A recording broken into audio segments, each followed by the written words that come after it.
Thank you so much, Erin, for this wonderful presentation. We're going to jump right into some Q&As that I already see coming in. Are you ready for some Q&As? I am. My internet's saying it's a little unstable, so I hope we can get through this. Okay. We'll see what happens. Right. All right. Well, I guess you want me to start with the first question? Or are you going to read it? I'll read them out so that we have it on the recording and everything. So we'll do a back and forth. But from Maggie B, how did Japanese Americans who had been interned during the war feel towards Japanese war brides? That's a very interesting study, and it's just what you would imagine. In Japan, when they started falling in love and getting married to these American soldiers, of course, they were looked at as basically prostitutes and enemies. And so when they came to the States, it was the same exact thing. Those ladies that were in internment camps through the war, they saw these ladies come in and they were a little upset by it. And so these ladies had a really difficult time assimilating in America for those reasons. They were experiencing prejudice on both sides. They weren't accepted at home, and yet no one really was in love with them over here. Okay, thank you. All right, from Julie Ornelas, have you explored war brides from other wars? In my research for this, and I'm just a World War II researcher, I just absolutely have a passion for it, but I did find some articles on the same thing in World War I. It was handled a little differently. The prejudice wasn't as obvious as it was in World War II, but I have not done enough research there to really be able to answer that question well. Okay, thank you. From Sarah Cohen, so did the K-1 visa process, mostly known from TLC's 90 Day Fiancé, have its roots in the legislation from 1945? Yes. Awesome. Yes. And I do see that somebody has their hand raised. I'm going to try to get through all the written ones and then call on the hand raiser, just so that I don't miss anything. I'm sorry. Let me go back to that question. I see what she's saying now. She's talking about the reality television show. Mm-hmm. Right? No. I don't know. Maybe it does, but I can't answer that. Okay. I misread that. I'm not a reality television person, so I'm sorry. Fair enough. From Gordon Sisk, what about stories of our enemy POWs brought to America who might have married Americans? I know there was a POW camp in Hot Springs, North Carolina. Any American women go home with them? I haven't done much of my research, but that's a very interesting. You brought that up. I have a very good friend who served as a POW. He was a guard in the POW camp of Italians and Germans in Wyoming. And he often talked about the friendships that were established between guards and prisoners, and also ladies and prisoners. But he hasn't expounded on that too much for me. But I know one thing, doesn't have anything to do with war brides, but he's African American, and he was denied serving as a paratrooper, which is what he wanted. So eventually he gets this position, and he's always told me that he learned more about African American history from the Germans than he ever did in his own country. And he was raised in LA, and so he said they were really beneficial to him in teaching him about his own history. So I always found that interesting as well. Wow, that's awesome.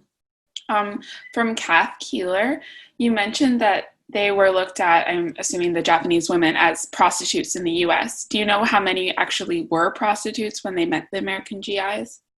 Oh, these ladies were not. Lots of these Japanese war brides came from very well-to-do families. And, in war-torn Japan, they lost everything. And so the reason so many of them looked at them as prostitutes is because they were finding a way out.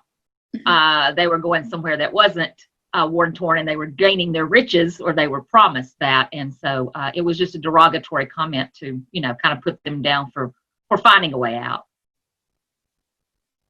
Awesome. This is from Susan Harris Boring. Are there any universities or archives that have concentrated resources about war brides? She says she's been looking for resources further than just genealogy, or are the resources mostly scattered? She says her paternal grandmother was a Polish war bride and she never saw her family again. And she's been wanting to do more research. Oh, that's super cool. In my research, I couldn't find very much. There were a lot of studies. Susan, there were a lot of studies. If you do a quick search, survey, and a lot of them come from the University of Montana. So I think I would start there to see what their collection is. The Library of Congress didn't have much. The archives had a little bit more than the Library of Congress. There, as I mentioned, the LOC focused a lot on African American interracial marriages from the war, which is an entirely different study and topic that could go on forever. But the University of Montana really did pop up a lot. So that would be a good start. Cool. All right. From David Trail, did many American women marry people they met overseas, like an American nurse marrying a British man, and stay there? Yes, that happened. Absolutely. More this way, though, more trying to get to America. As I said, about our men, those British ladies, they liked our men when they were over there. And so they were, they would fall in love that way more so than the ladies, I guess, in that opposite direction. But yeah, there are stories of that as well. Yes. From Melissa Allen, do you have any recommendations on where to start looking for information on specific war brides? So I guess rather than broader archives, if you have a specific person in mind? Right. A specific person in mind, I am not sure, except for like what she was doing earlier, Ancestry. But a really good start in this book, I don't know if they showed it, is the GI Warbrides book. It does have a lot of resources in the back where this particular stories came from. So I would suggest maybe getting a copy of this. I think it has a university mention too. Right now I can't find it. But it's a great book for starting where you might want to look. Okay, great. From Louisa Kapp, what role did war brides have in increased diversity in the civil rights movement? Oh, I think that's great. I think this is the one reason I wanted to do this as an impact of World War II, because they did have such an impact. It started that entire way. At first, people wanted them to assimilate, especially the Japanese war brides, but they brought so much culture from their countries, and they started to be proud of who they were. So it started that hyphenation of, I'm a German American, I'm a Japanese American, and being proud of that. And so, yeah, I'm sure I don't know any exact correlation, but I know it did. It also helped with women's rights as well. Yeah, definitely. And then related to that, from Brianne Wegter, she is wondering if you found any instances of war brides being used as ramping up tensions in the Cold War. Oh, yes. There are some great stories about how war brides were used actually for propaganda in the Cold War. Not in a derogatory sense, but using their stories as, they had to flee, or, this is why they wanted to leave certain areas. So, yeah, there is a connection there. Okay, from Michael Rogers, was the process to marry foreign brides so difficult for safety reasons or to discourage it, or both, I guess? It was to discourage it, absolutely. As I mentioned, you had several American officers that would go, hey, you can find an American lady. Why do you want to do this now? And the fact that they would go to the families and really do a lot of research on them to see, where their allegiance was and why they were marrying, if they were marrying purely for money or things of that nature. So I would say most of it was a discriminatory nature. Okay. From Mary Jocelyn McPherson, as the women waited to move to the U.S., how were they treated by their family and friends, especially if they were from Access countries? Were they disowned for marrying Americans?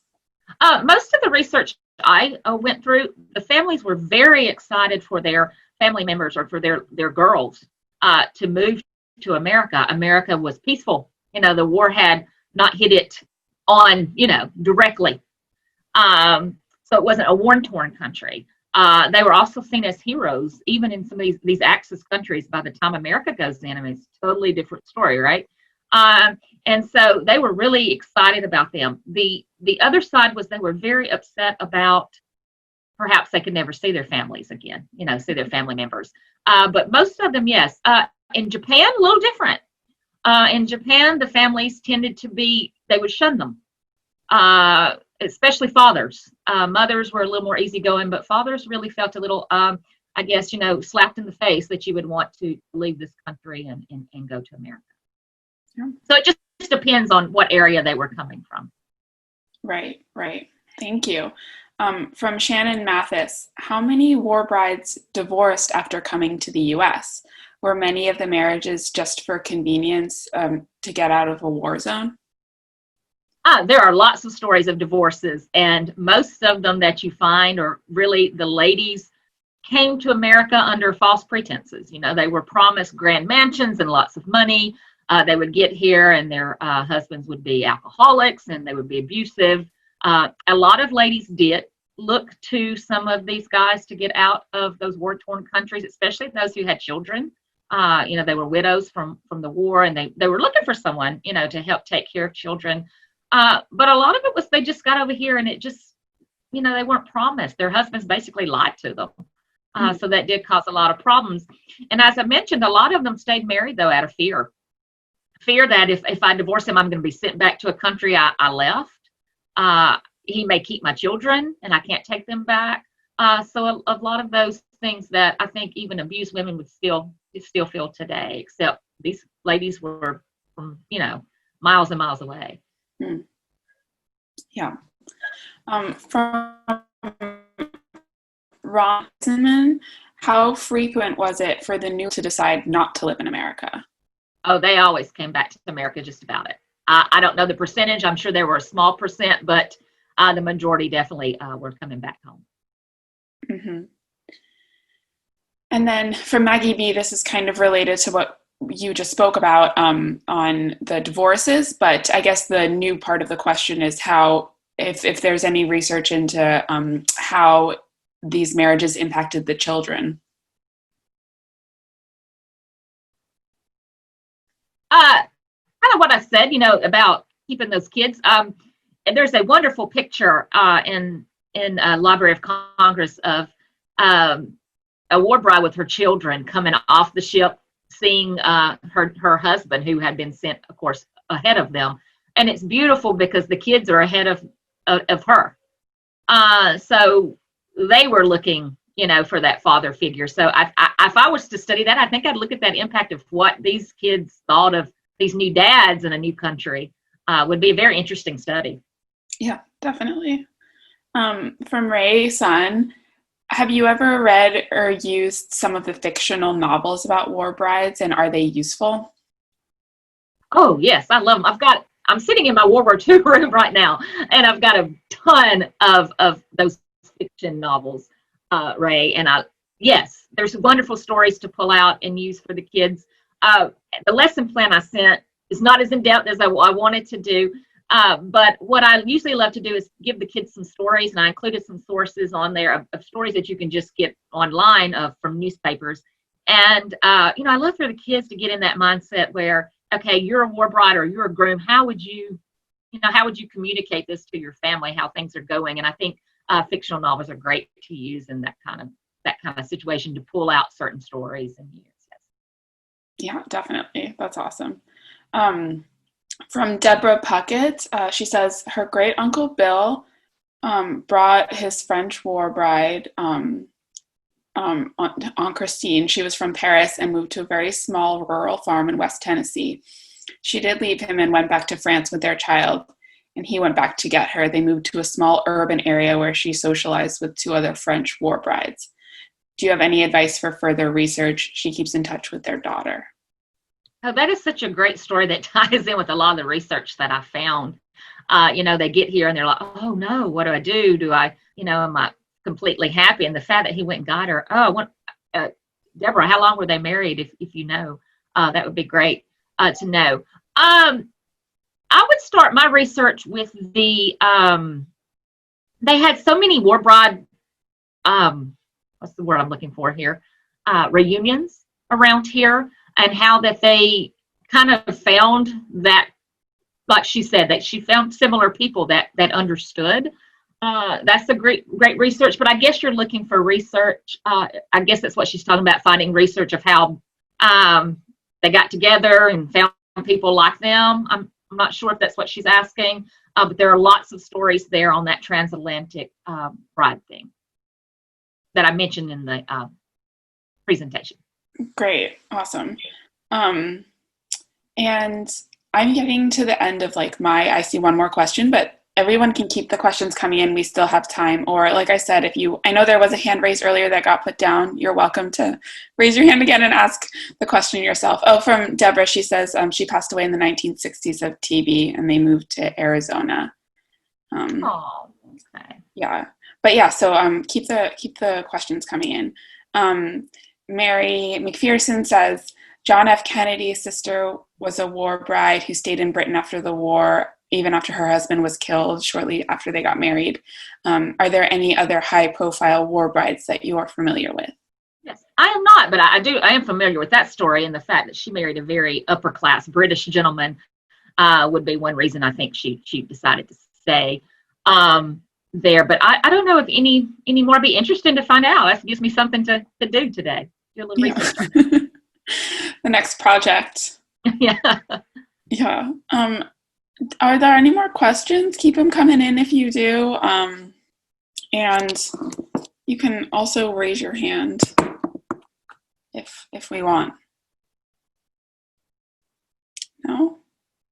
I would like to see us, everybody in this conference here, to flood the internet with some lesson plans on war brides from the American perspective, because when you just do lesson plans, you're just coming up with Canadian war brides or Australian, where they have memorials to war brides and museums to them.